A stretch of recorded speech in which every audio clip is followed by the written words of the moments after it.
Salam sejahtera. Kembali bersama Cikgu Jusia dalam kelas Pengurusan Kehidupan Komponen Pengurusan Diri, Masalah Pembelajaran Tahun 2. Kita masih lagi berada dalam unit 4, yaitu Rumah Rubina. Pada sesi pembelajaran yang lepas, kita telah belajar cara untuk mengemas alatan dan perabot yang terdapat di dalam bilik tidur dan juga ruang tamu. Tetapi kita lebih berfokus kepada ruang tamu. Jadi untuk sesi pembelajaran hari ini, kita akan fokus kepada cara mengemas alatan dan perabot di dalam bilik tidur. Okey, ini ialah gambar bilik tidur. Okey, jadi di dalam bilik tidur ada beberapa alatan dan perabot, yaitu meja solek, katil, almari, dan banyak lagi lah. Ada lampu tidur, ada kipas dan sebagainya. Okey, jadi hari ini kita akan belajar cara untuk mengemas alatan dan perabot, yaitu sila tengok pada gambar yang kecil di bahagian bawah gambar ini. Kita akan mengetahui cara mengemas almari dan juga katil. Okey, jadi untuk almari, kita perlu kemas dan susun pakaian kita dengan baik. Untuk baju ataupun pakaian yang boleh kita gantungkan, kita gantung menggunakan penyangkut baju, penyangkut pakaian, hanger. Okey, selalu kita panggil hanger. Okey, jadi kita kemaskan almari kita dengan baik. Gantung dan lipat. Gantung pakaian dan lipat pakaian dan susun dengan kemas. Okey, seterusnya cara mengemas katil pula. Okey, katil ni tempat kita tidur. Kita tidur, selepas itu kita bangun dari tidur. Kita kena buat apa? Okey, kita kena kemas semula katil tersebut. Kita lipat selimut, kita rapikan cadar dan kita susun bantal. Okey, jadi ada satu tambahan. Okey, bagaimanakah cara kita mengemas alat solek? Okey, kalau kita sudah gunakan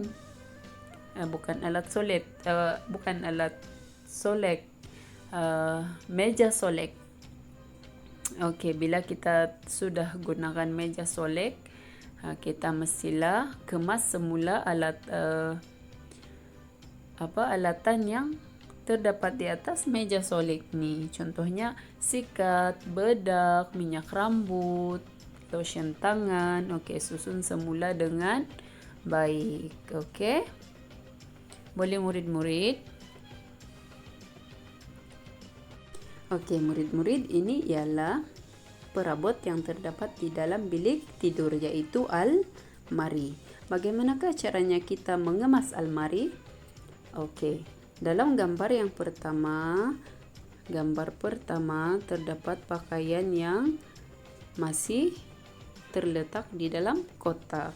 Okey, jadi kita tidak mahu simpan pakaian di dalam kotak. Kita mahu lipat dan simpan dengan kemas dalam almari ataupun kita gantung pakaian tersebut. Okey, jadi gambar kedua di sini. Okey, gambar menggantung pakaian. Dan gambar ketiga, okey, kita boleh nampak di sini pakaian telah pun tergantung dengan kemas. Okey, jadi begitulah caranya kita mengemas almari.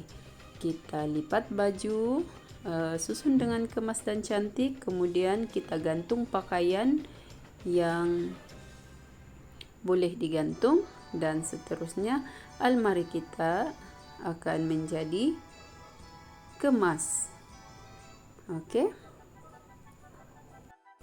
Oke, di dalam gambar ini apakah nama perabot yang kita boleh nampak?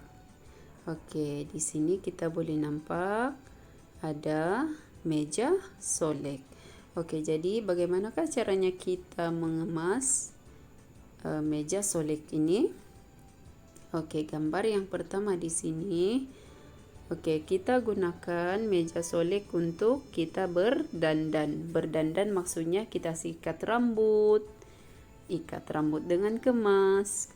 Oke, kemudian setelah kita menggunakan meja solek ini, tentu meja solek kita akan jadi macam ini, tidak tersusun.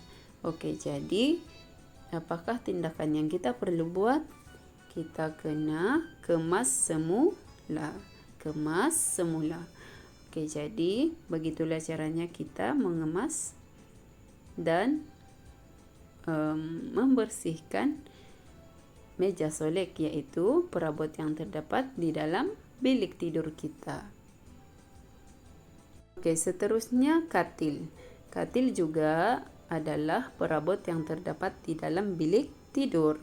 Oke, jadi bila kita tidur, kita bangun dari tidur, kita kemas cadar, kita lipat selimut, kan? Oke, jadi kita boleh tengok di sini prosesnya ialah, oke, ini gambar yang pertama. Oke, sekejap.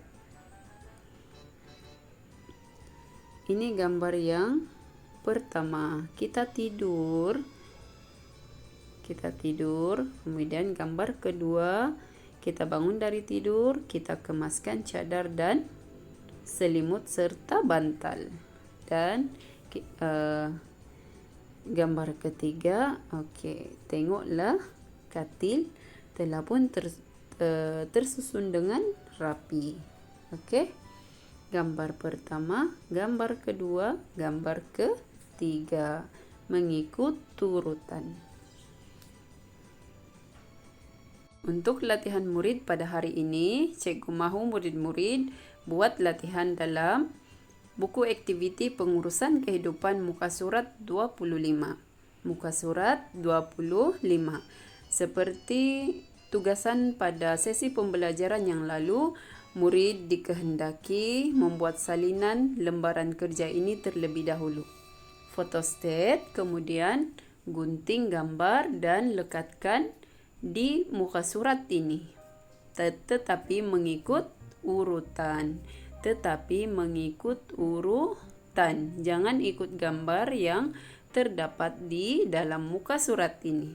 Boleh faham? Oke, cikgu harap murid-murid boleh melaksanakan tugasan ini dengan baik. Oke, sekiranya ada pertanyaan, sila berhubung dengan cikgu. Dan untuk itu, tamatlah sesi pembelajaran kita pada hari ini.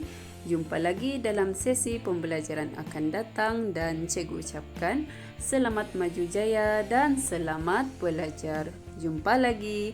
Bye-bye.